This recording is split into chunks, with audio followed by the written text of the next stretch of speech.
নির্বাচিতভাবে কিছু প্রতিনিধি নেওয়ার সুযোগ রাখা হয়েছে প্রস্তাবনায়, সেটা বিরোধিতা করেছি।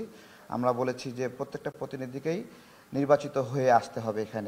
এখানে আরও অনেকগুলো বিষয় রয়েছে, যেমন যেই পিআর পদ্ধতিতে আপনার বলা হয়েছে যে উচ্চকক্ষে 100 জন নেওয়া হবে।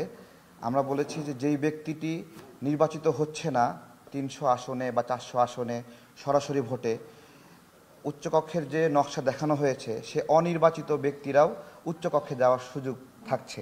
অর্থাৎ একজন জনগণের ম্যান্ডেট পাচ্ছে না, কিন্তু সে উচ্চকক্ষে গিয়ে বসে থাকছে। পাশাপাশি উচ্চকক্ষে যে সিলেকশনের পদ্ধতি, সেই পদ্ধতিতে রাজনৈতিক দলের সভাপতি, সাধারণ সম্পাদক যারা মনোনয়ন দিবে এই ব্যক্তিদেরকে, তাদের প্রচুর অর্থনৈতিকভাবে লাভবান হওয়ার একটা সুযোগ আছে, কেনা বেচার সুযোগ আছে। আমরা এটা বলেছি যে আমরা সরাসরি ভোটের মাধ্যমে এই জনপ্রতিনিধিগুলো নির্বাচিত হবে। এতে করে জনগণের কাছে একটা জবাবদিহিতা থাকার ব্যবস্থাপনা থাকবে।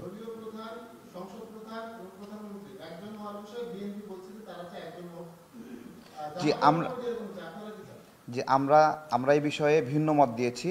আমরা মনে করি দলীয় প্রধান, প্রধানমন্ত্রী এইগুলো ভিন্ন ভিন্ন ব্যক্তি হওয়া উচিত। এতে ক্ষমতা বিকেন্দ্রীকরণ হবে এবং ভারসাম্য রক্ষা হবে। সংবিধান কাউন্সিলে আপনাদের মতামত কি? কমিশন জাতীয় সংবিধান কাউন্সিল এনসিসি নিয়ে যে প্রস্তাব করেছে সেটা নিয়ে আপনারা একমত কিনা? জি, আসসালামু আলাইকুম, ধন্যবাদ। এই পুরো বিষয়টা তো একেবারে নতুন। এই এনসিসি আরও আলোচনার সময় দাবি করে। এখনই এনসিসি নিয়ে না, নীতিগতভাবে আমরা অবশ্যই দ্বিমত করবার কোনো কারণ নেই, কারণ আমরা একটা সর্বোচ্চ জবাবদিহিতার জায়গায় আমাদের সংসদকে এবং রাষ্ট্র পরিচালনা ব্যবস্থাকে নিয়ে যেতে চাই, এই বিষয়ে কোনো দ্বিমত নাই। সেই ক্ষেত্রে যদি এনসিসির মতো একটি স্থায়ী কাউন্সিল দরকার হয়, আমরা সেটাতে একমত। কিন্তু তার যে একটা বিস্তারিত ব্যাখ্যার ব্যাপার আছে, এবং রাষ্ট্রপতি, আমরা জানি যে অন্তত কয়েকটি পদ সেখানে নির্ধারিত হয়েছে, এবং আমাদের প্রতিরক্ষাকেও তার মাধ্যমে নির্ধারণ করার বা সিলেকশন করার, স্বাধীন বিভিন্ন কমিশন প্রধানকে সিলেকশনের করার কথা। কিন্তু এই জিনিসটাকে আমি বলবো, এই আলোচনাটাকে ঐকমত্য কমিশন পাবলিক করে দেওয়া উচিত।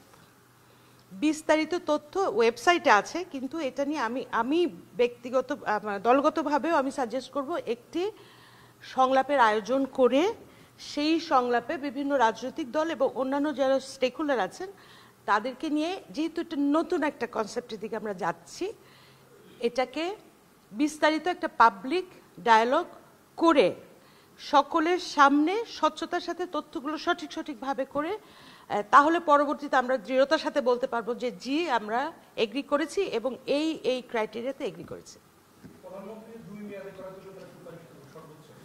জি, আমরা বলেছি পরপর 2 বার নির্বাচিত হতে পারবেন, তারপরে একবার ব্রেক যাবে, এরপরে আরো একবার তিনি প্রতিদ্বন্দ্বিতা করতে পারবেন।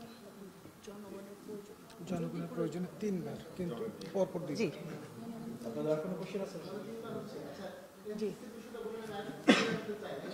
যদি বিলটা পাস হয় তাহলে প্রধানমন্ত্রী রাষ্ট্রপতি ছাড়া অনির্বাচিত অনেক লোক ক্ষমতার অধিকারী হয়। জি, প্রধানমন্ত্রী রাষ্ট্রপতির ক্ষমতাতে কিছুটা কনফ্লিক্ট তৈরি হয়, বিভিন্ন বিষয় তারা মতামত দিতে গিয়ে বাধা সৃষ্টি করে। ডুয়াল গভর্নেন্স না, আমি বলি, এই আপনি যে প্রশ্নটা করেছেন এটাই আমাদের মনে একটা নেতিবাচক সংখ্যা হিসেবে আসার কথা, এবং তাই আসছে। কিন্তু এটার একটা ইতিবাচক দিক আছে। আমরা কি চাই? ক্ষমতার ভারসাম্য চাই, ঠিক কিনা?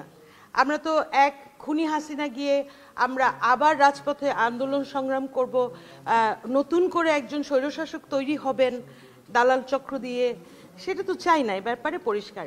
সেই কারণে বলছি যে এখানে ঐকমত্য কমিশন হোক বা যে কোনো সরকারের যে কোনো কমিশনের পক্ষ থেকে একটা পাবলিক ডায়ালগ, যেটা অনলাইনে লাইভ প্রচারিত হবে, সারা বাংলাদেশের মানুষ শুনতে পারবেন, দেখতে পারবেন, মানে ইনডোর ডিসকাশন না করে এনসিসির বিষয়ে আমরা একটা কংক্রিট সিদ্ধান্তের জায়গায় আসতে পারবো। আলোচনা চলছে। আমার নাম সাধনা মহল, আমি আমজনতা দলের একজন সদস্য।